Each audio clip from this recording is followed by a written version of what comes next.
Hi friends, భారతదేశంలో ఎన్నో అద్భుతమైన దేవాలయాలు ఉన్నాయి. 1000 ఏళ్ల చరిత్ర కలిగిన ఓ అద్భుత దేవాలయం గురించి తెలుసుకుందాం. కర్ణాటకలోని చిక్కమంగళూరు జిల్లా కొప్ప పట్టణానికి సమీపంలో ఉన్న కేశవపురంలో కమండల గణపతి ఆలయంలో స్వామి పాదాల వద్ద గంగాజలం పొంగి పొర్లుతుంటుంది. ఈ గంగాజలం సాక్షాత్తు బ్రహ్మదేవుడు కమండలం నుంచి పోసాడని చెబుతారు.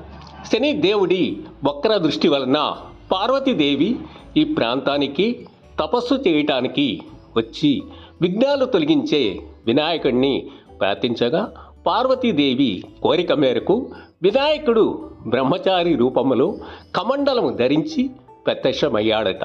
వినాయకుడు సృష్టించిన తీర్థాన్ని కమండల గణపతి అని పేరు వచ్చింది.